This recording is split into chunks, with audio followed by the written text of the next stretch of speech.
You are watching Educational Broadcasting Channel.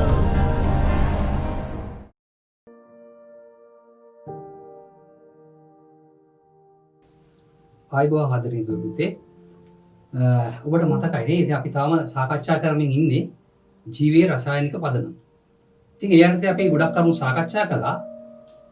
අපි ගිය පාඩමේ සාකච්ඡා කළා නියුක්ලියික් අම්ල ගැන. එතකොට අපි තව පොඩ්ඩක් අද දිනේ ඒ පාඩම තව ටිකක් ඉදිරියට අරගෙන යමු. නියුක්ලියික් අම්ල.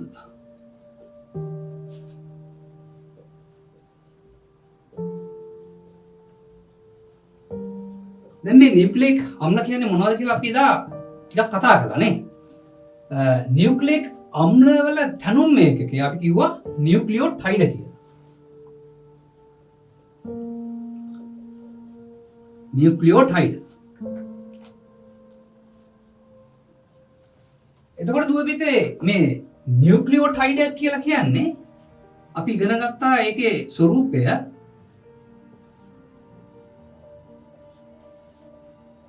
මෙන්න මේ ආකාරයේ ව්‍යුහයක් තියෙන්නේ.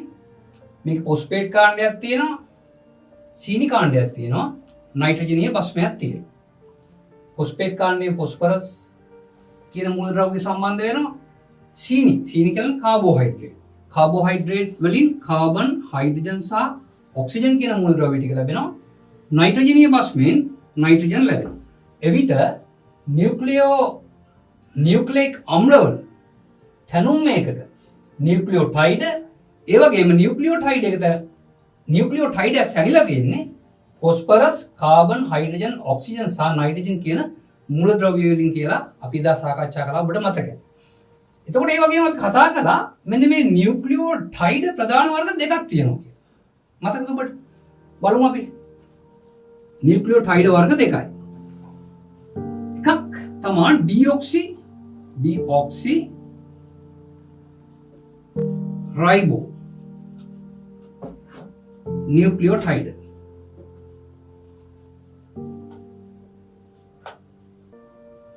අනිත් එක රයිබෝ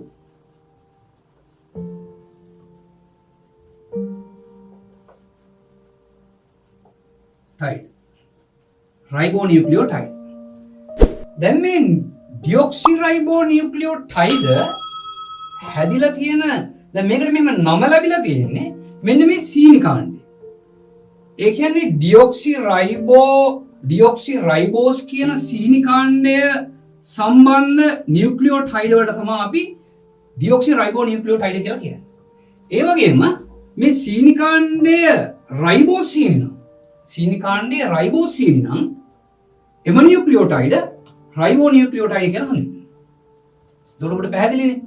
දැන් එතකොට මෙන්න මේ ඩිऑක්සිරයිබෝ නියුක්ලියෝටයිඩ් රේඛීය දාමයක් ලෙස බැඳිලා හැදෙනවා පොලිනියුක්ලියෝටයිඩ් දාමයක්. අන්න එතකොට මේ බහුඅවයවයකට අපි කියනවා DNA කියලා. DNA. මොකක්ද එහෙනම් DNA කියලා කියන්නේ? ඩිऑක්සිරයිබෝ නියුක්ලියෝටයිඩ් දාමයක් රේඛීයව සම්බන්ධ වීමෙන් සෑදෙන බහුඅවයවයක. ඒකට අපි කියනවා DNA කියලා. මොකක්ද එතකොට මේ DNA කියලා කියන්නේ? ඩිऑක්සිරයිබෝ නියුක්ලියික් අම්ල. ඩිऑක්සිරයිබෝ නියුක්ලියික් ඇසිඩ්. ඒකට තමයි අපි ඩිऑක්සිරයිබෝ නියුක්ලියික් අම්ල කියලා කියන්නේ. ඒ වගේම මෙන්න මේ රයිබෝ නියුක්ලියෝටයිඩ් දාමයක් අර විදිහටම බහුඅවයීකරණය වෙලා සෑදෙනවා RNA කියන නියුක්ලියික් අම්ල. RNA. මොකද්ද මේ RNA කියලා කියන්නේ? රයිබෝ නියුක්ලියික් ඇසිඩ් කියන්නේ. එතකොට මෙන්න මේ DNA සහ RNA කියන දෙකම අපි කියනවා ඒවට නියුක්ලියික් අම්ල කියලා. එහෙනම් නියුක්ලියික් අම්ල ප්‍රධාන වර්ග දෙකයි මොනවද? DNA සහ RNA. දැන් එතකොට මෙන්න මේ DNA සහ RNA වල කෘත්‍ය අපි වෙන වෙනම සාකච්ඡා කරමු. DNA සහ RNA. දැන් බලමු අපි පළවෙනිම මොකද්ද මේ DNA වල තියෙන ජීවිත තියෙන වැදගත්කම මොකද්ද කියලා? DNA දැන් අපි දන්නවා මේ ජීවීන්ගේ ප්‍රවේණික ලක්ෂණ. ජීවීන්ගේ ප්‍රවේණික ලක්ෂණ පරම්පරාවට සම්ප්‍රේෂණය වෙන්නේ. මොනවද මේ ප්‍රවේණික ලක්ෂණ කියලා කියන්නේ? අපි හිතමු මෙහෙම. දැන් අපේ පරිසරයේ ජීවීන් ඉන්නවා එකිනෙකට වෙනස් ජීවීන් සමූහයක්. ජීවී විශේෂ එකිනෙකින් වෙනස්. දැන් උදාහරණයක් වශයෙන් ගත්තොත් පොල් ගස. කියන්නේ එක විශේෂයකට අයිති ජීවී. ඒ වගේම අඹ ගස කියන්නේ තවත් ජීවී විශේෂයක්. මිනිසා කියන්නේ තවත් ජීවී විශේෂයක්. අන්නේ එතකොට ඒ කියන්නේ පරිසරය තුල විවිධ ජීවී විශේෂ ඉන්නවා. දැන් එතකොට මෙන්න මේ කිසියම් ජීවී විශේෂයකට අයත් පොදු ලක්ෂණ සමූහයක් තියෙනවා. දැන් උදාහරණයක් වශයෙන් අපි පොල් ගස ගමුකෝ. දැන් එතකොට පොල් ගසට මුඩු මුලක් නැහැ. ඒ වගේම කඳ අතු බෙදිලා නැහැ. එක තැනකින් පමණයි අතු බෙදිලා තියෙන්නේ. එහි ඵලය තන්තුමය පලාවරණයකින් ආවරණය වෙලා තියෙනවා. අන්න එතකොට මේ ලක්ෂණ ඒ කියන්නේ පොල් ශාකයේ පොල් කියන ඒ ජීවියාට පමණක් අයිති ලක්ෂණ ගබඩා වෙලා තියෙන්නේ මෙන්න මේ DNA අණු තුන. ඒ වගේ මිනිසා ගත්තොත් මිනිසා කියන්නේ එක් ජීවී විශේෂයක්. අපිට මොනවද අපිට පමණක් අයිති පොදු ලක්ෂණ? දැන් තියෙනවා මිනිසාට තියෙන ඍජු කාය විලාසය. දැන් මෙන්න මේ ලක්ෂණය වෙනස් සතුන්ට නැහැ.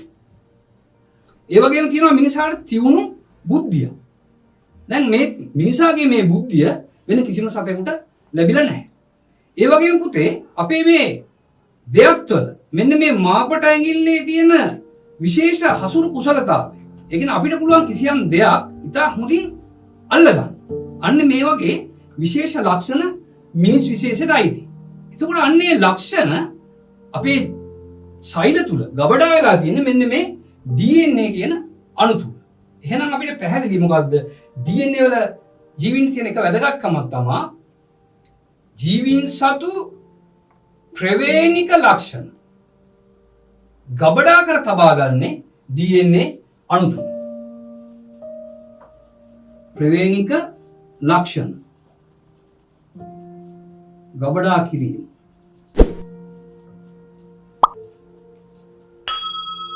ප්‍රවේණික ලක්ෂණ ගබඩා කිරීම. ඒ වගේම තමයි දැන් මේ ප්‍රවේණික ලක්ෂණ අපේ පරම්පරාවෙන් ඊළඟ පරම්පරාවට ගෙනියන්න එපා.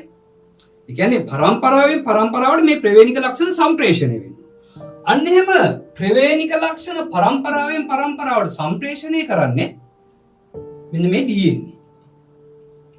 එහෙනම් ප්‍රවේණික ලක්ෂණ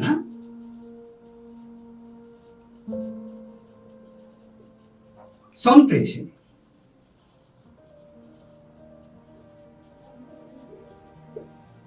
ප්‍රවේණික ලක්ෂණ සම්ප්‍රේෂණය. ඒ වගේම තව දෙයක් තමයි දැන් අපි ශෛලයක් ගත්තොත්. ඒ කියන්නේ ජීවි නිර්මාණය වෙලා තියෙන කුඩාම ඒකකය ශෛලය. මෙන්න මේ ශෛලයේ ජීව ක්‍රියා ඒ සියලු ජීව ක්‍රියා පාලනය කිරීමට අදාළ තොරතුරු ගබඩා වෙලා තියෙන්නේ මෙන්න මේ DNA කියන සුවිශේෂී අණු තුන. මොකද්ද? ශෛලය කියන මේ සුවිශේෂී ජීවි ඒකකයේ ඒ ජීව ක්‍රියා ගොඩක් ජීව ක්‍රියා සිද්ධ වෙනවා ශෛලය තුළ.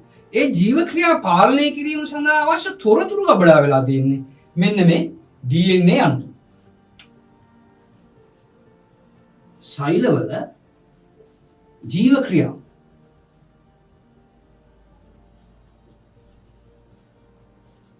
පාලනයට අදාළ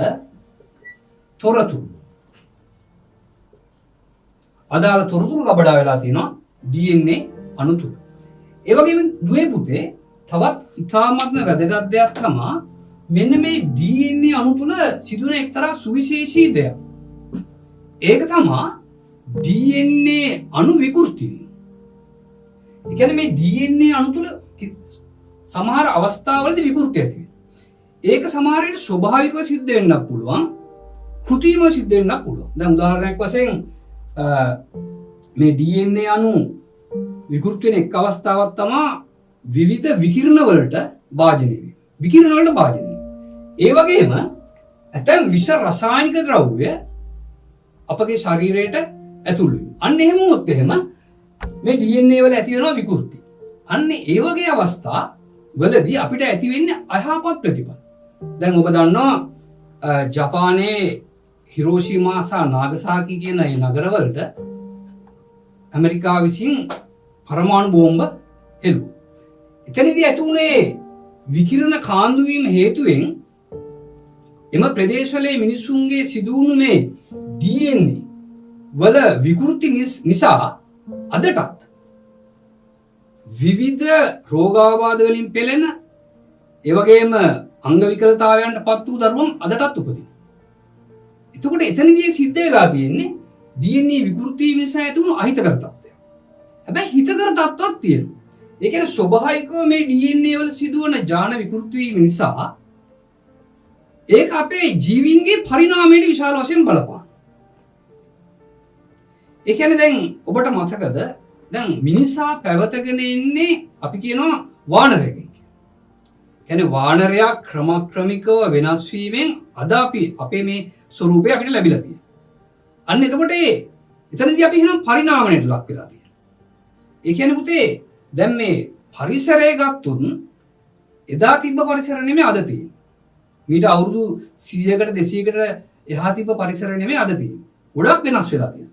අන්න එතකොට පරිසරය වෙනස් වෙනකොට මොකද්ද වෙන්න ඕන? මේ පරිසරය තුල වෙසෙන ජීවීනුත් වෙනස් වෙන්න ඕන. එහෙම උනේ නැත්තම් එම ජීවීන්ට මේ පරිසරය තුල රැඳෙන්න බෑ. අන්න එහෙමනම් මේ පරිසරය වෙනස් වීම සමග ජීවීනුත් තුල කිසියම් වෙනස් වීමක් වෙන්න ඕනනේ. අන්නේ වෙනස් වීම වලට මෙන්න මේ DNA වල සිදුවන විකෘතිතා බලපාන. එතකොට ඒක හිතකර ලක්ෂණයක්. එහෙනම් ඔබට දැන් පැහැදිලි DNA වල ජීවීන්ට තියෙන ප්‍රයෝජන මොනවද කියලා. අපි බලමු මොනවද කියලා. ගත්තම ප්‍රවේණික ලක්ෂණ ගබඩා කරනවා.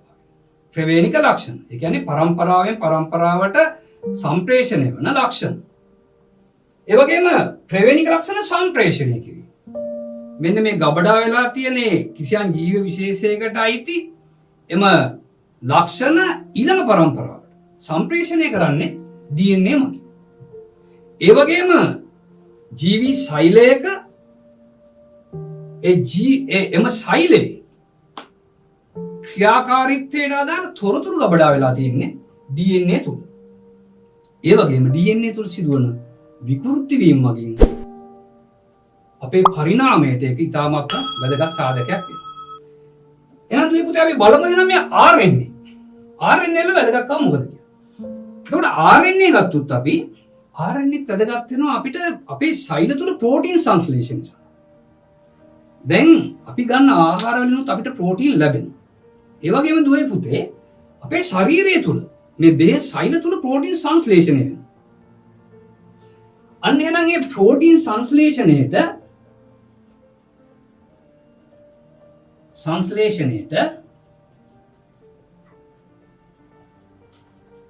RNA වැදගත් කාර්යයක් ඉටු කරනවා. එහෙමනම් දැන් මේ ඔබ පොඩ්ඩක් මතක තියාගන්න දැන් RNA අපි දන්නවා ශෛල තුල ප්‍රෝටීන් සංශ්ලේෂණය වෙන ඉන්ද්‍රිකාව මොකක්ද කියලා මතකද? ඔව් ශෛල තුල ප්‍රෝටීන් සංශ්ලේෂණය කරන ඉන්ද්‍රිකාව තමයි රයිබෝසෝම්. එහෙනම් එන්න RNA තියෙන තැනක් තමයි ශෛලයේ රයිබෝසෝම්. ඒ රයිබෝසෝම් වල ප්‍රෝටීන් සංශ්ලේෂණය වෙනවා. රයිට්. ඒ වගේම මෙන්න මේ RNA වැදගත් වෙනවා අර මම කිව්ව මේ DNA වලින් සිදු වෙනවා කියවනේ ආවේනික ලක්ෂණ. කියන්නේ ජීවීන්ගේ ආවේනික ලක්ෂණ එහෙම නැත්නම් ප්‍රවේණික ලක්ෂණ ගබඩා කර තබා ගැනීම සහ පරම්පරාවෙන් පරම්පරාවට සම්ප්‍රේෂණය කිරීම. ඒකට RNA වැදගත් වෙනවා. ඒ කොහොමද වෙන්නේ? RNA කොහොමද ඒකට වැදගත් වෙන්නේ? ඔබ දන්නවා ඇතැම් වෛරස් දැන් වෛරස් ගත්තොත් මේ වෛරස් ජීවීන්ද අජීවීන්ද කියලා පැහැදිලිව අපිට වෙන් කරලා කියන්න අමාරුයි. ඇයි? ඒකට හේතුව අපි ජීවීන් කියලා කියන්නේ ජීව ක්‍රියා සිදු කරන අයනේ.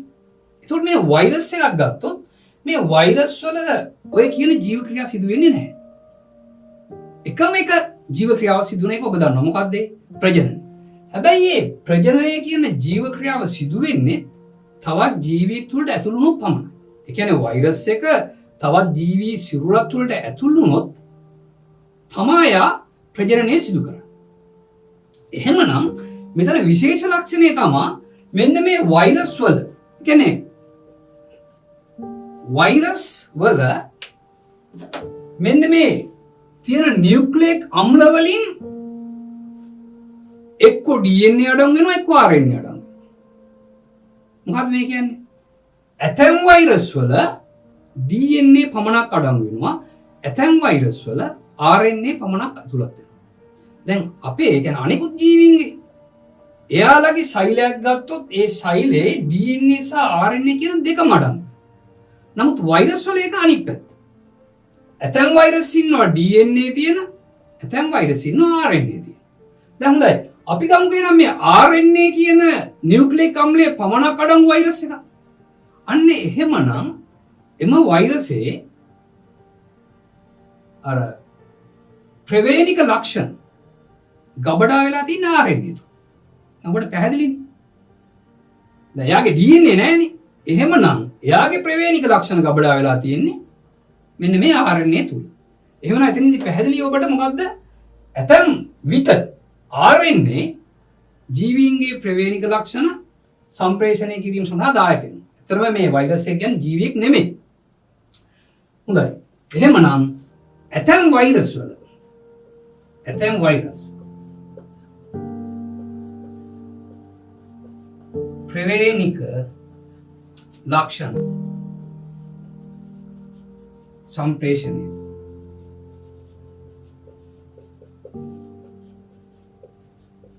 ඇතම් වෛරස් වල ප්‍රවේනික ලක්ෂණ සම්ප්‍රේෂණයට මෙන්න මේ RNA වැදගත් වෙනවා. එහෙමනම් දුවේ පුතේ දැන් ඔබට පැහැදිලි මෙන්න මේ නියුක්ලික් අම්ල මේ ජීවීන් කොයිතරම් වැදගත් වෙනවද කියලා. එහෙමනම් ඔබ දැන් මම කලිනුත් කිව්වා මෙන්න මේ පාඩම හරි සරලයි. හැබැයි මේකේ අපිට මතක තියාගන්න තියෙන ගොඩක් කරුණු තියෙනවා. අනිවාර්යෙන් විභාගෙදී මේ පිළිබඳව ඔබකින් ප්‍රශ්න කරනවා. ඒ නිසා ඔබට තියෙන මේවා ඉතා හොඳින් පාඩම් කිරීම. එහෙම නැත්නම් මේ අපි වගේ මේ වගේ වීඩියෝ තව වැඩසටහන් තියෙනවා. ඉතින් ඒවට අහුම්කම් දෙලා දීලා ඔබේ දැනුම වැඩි දියුණු කරගන්න පුළුවන්. හොඳයි දුවේ පුතේ. එහෙනම් අපි දැන් මෙන්න මේ ජෛවාණු 4 පිළිබඳවම ගොඩක් විස්තර කතා කරමු. එහෙමනම් අපි අද බලමු තවත් අපිට ඉතුරු වෙලා තියෙනවා ඔබ ඊටාම කැමති දෙයක්. මොකද්ද මේ ප්‍රායෝගික පරීක්ෂණ? ඒ කියන්නේ මෙන්න මේ පාඩමට අදාළව ප්‍රායෝගික පරීක්ෂණ කීපයක් අපිට කරන්න පුළුවන්. මම මුලින්ම මෙන්න මේ ප්‍රායෝගික පරීක්ෂණ පිළිබඳ කිසි හැඳින්වීමක් කරන්නම්. ඊට පස්සේ අපි මේ ප්‍රායෝගික පරීක්ෂණ අපි මෙතන කරලා බලමු.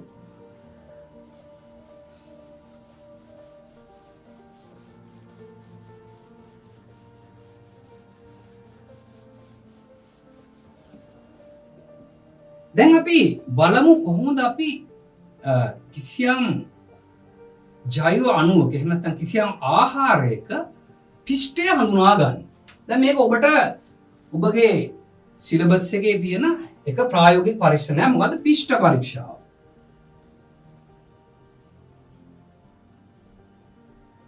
ඔබ මේක දැනටමත් කරලා ඇති සමහර. ගොඩක් පාසල්වල මේ පරීක්ෂණ අපි කරනවා. නමුත් අපි කරලා අපි තවදුරටත් අපේ දැනුම වර්ධනය කරගමු. දැන් මෙන්න මේ පිෂ්ඨ පරීක්ෂාවට මොනවද අවශ්‍ය ද්‍රව්‍ය? මතකද ඔබට? පිෂ්ඨ පරීක්ෂාව සඳහා අවශ්‍ය ද්‍රව්‍ය මොනවද? පිෂ්ඨ පරීක්ෂාව සඳහා අපිට අවශ්‍ය වෙනවා පිෂ්ඨයේ අඩංගු ආහාරය. ඒ කියන්නේ පාන් පිටි, බත් මෙන්න මේ වගේ දේවල්. ඒ වගේම අපිට අවශ්‍ය වෙනවා අයඩීන් ද්‍රාවණය. අයඩීන් ද්‍රාවණය. ඔබට මතකද අයඩීන් ද්‍රාවණය පැහැ? පිදුරු පාට ඒ කියන්නේ ලා කහ පාටක් තමයි අයඩීන් ද්‍රාවණයේ තියෙන්නේ. එතකොට පිෂ්ඨය අඩංගු ආහාරයකට අයඩීන් ස්වල්පයක් දැම්මොත් එහෙම අපිට ඊටාම පැහැදිලි වර්ණ විපර්යාසයක් දක්නට ලැබෙනවා. මොකක්ද මේ නිරීක්ෂණය?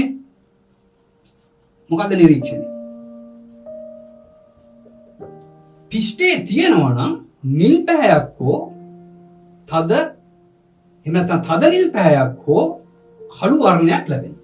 එහෙම නැත්නම් නිල් තද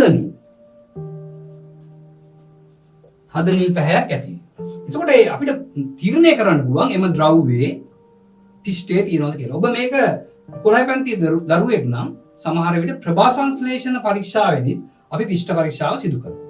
ඒ වගේම දුවේ පුතේ අපි එනම් තව පරීක්ෂාවක් ගැන අපි කතා කරමු. අපි දැන් මේක ඊළඟ පාඩමේදී මේවා අපි කරලා බලමු. අනිත් එක තමයි අපි ග්ලූකෝස් සඳහා ඒ කියන්නේ මොනොසැකරයිඩ් සඳහා පරීක්ෂාවක් සිදු කරනවා. ග්ලූකෝස්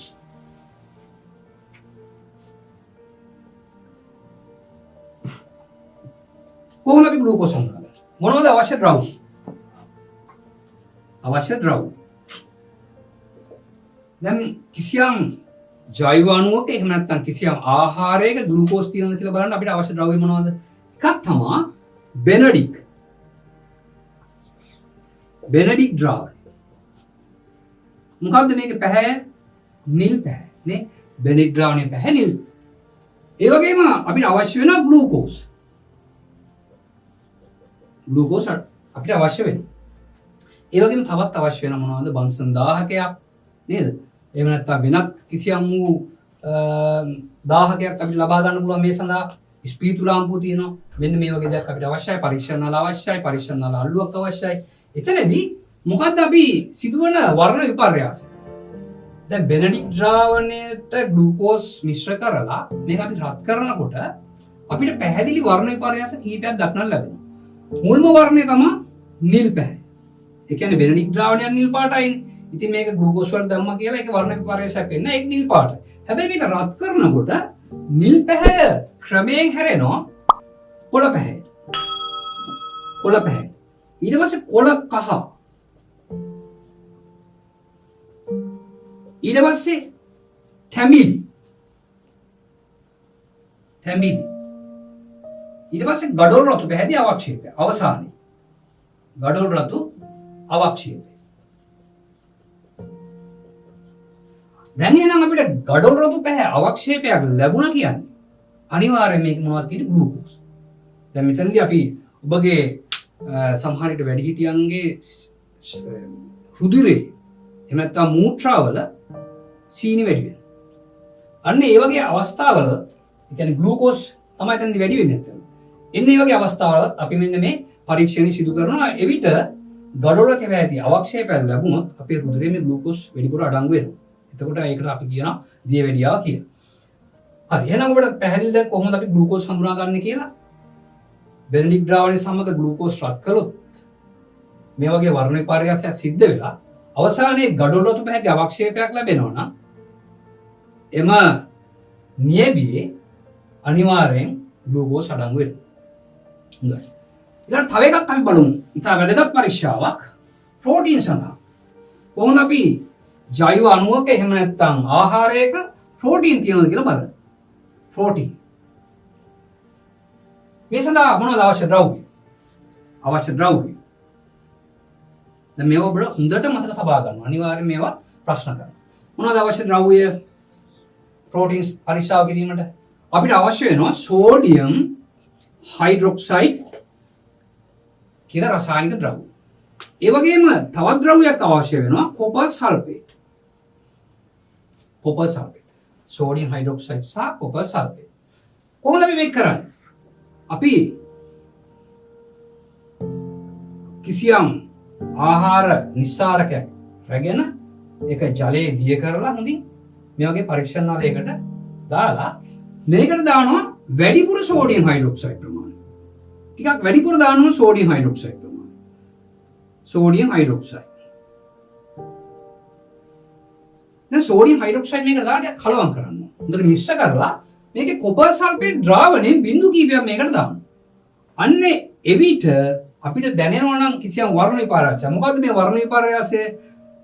දම් පැහැය. දම් පැහැයක් ලැබෙනවා නම් මෙන්න මේ ආහාරයේ අනිවාර්යෙන් ප්‍රෝටීන් අඩංගු වෙනවා. පැහැදිලි මොකද්ද කොහොමද අපි කරන්නේ?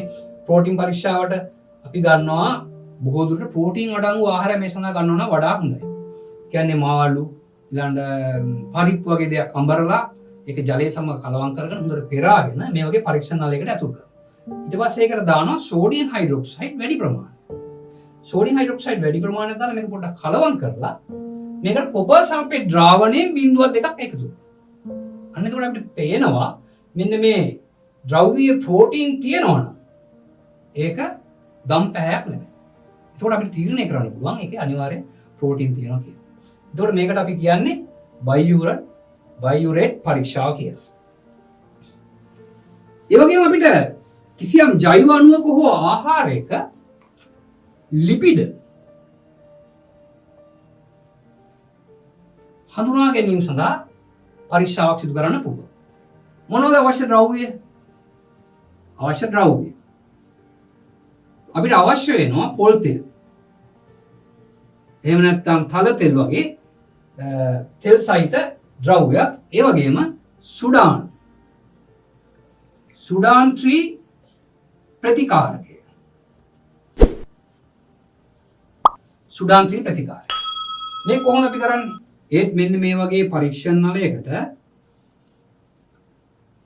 තෙල් මේ පොල් තෙල්ලෝ තල තෙල් දාලා මේකට මෙන්න මේ සුඩාන් ට්‍රී ප්‍රතිකාරකයේ ස්වල්පයක් එක් කරනවා. සුඩාන් ට්‍රී ප්‍රතිකාරකයේ ස්වල්පයක් එක් කරපුවාම මෙන්න මෙතන අපිට පැහැදිලි එක්ක රතු පාටක් ලැබෙනවා. එහෙම නැත්නම් මෙන්න මේ රතු පැහැති මේද ගෝලිකා අපිට දක්නන්න ලැබෙනවා. අන්න එතකොට අපිට තීරණය කරන්න පුළුවන්. එහෙනම් මේද ගෝලිකා දැක්කොත් අපිට තීරණය කරන්න පුළුවන් මෙම ද්‍රව්‍යයේ ලිපිඩ කියන ජෛව අණු වර්ගයේ තියෙනවා කියන එක. එහෙනම් අපිට පැහැදිලි. ඒ වගේම අපිට මේක තව විදිහකින් කරන්න පුළුවන්. ඔබ කුඩා පන්තිවලදී ඉගෙනගෙන තියෙනවා මේ පාරභාෂක තෙල් පැල්ලම් පරීක්ෂාව. මොකද්ද අපි දැන් කරන්නේ? අපි ඒ සඳහා ගන්නවා සුදු පැහැති කඩදාසියක්. අපිට ගන්න පුළුවන් ඔය A4 වගේ එකක්. අරගෙන මේකේ මෙන්න මේ පොල් තෙල්ලෝ තල තෙල් හොඳට තවරන. තවරලා මෙහෙම බලපුවාම අපිට ඒකේ පාරභාෂක ඒ කියන්නේ නොවියලෙන පාරභාෂක තෙල් පැල්ලම් තියෙනවා නම් අනිවාර්යයෙන් මේක එතන ලිපිඩ තියෙනවා. ඔබ මේක ජීවිතේ අත්දැකලා ඇති. මොකද ඔය වඩේ වගේ දේවල් අපි කොළ වලින් උතලා එහෙම අරන් එනවා නේ. අන්න එතකොට ඒ වගේ අපිට ඔය තෙල් පැල්ලම් පැහැදිලිව පේනවා. එතකොට ඒ ලිපිඩ සඳහා පරීක්ෂා කිරීම.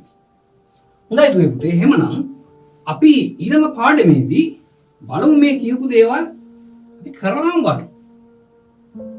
ඉතින් නැවත ඊළඟ පාඩමෙන් හමු වෙනතුරු ඔබ සියලු දෙනාටම ආයුබෝවන්.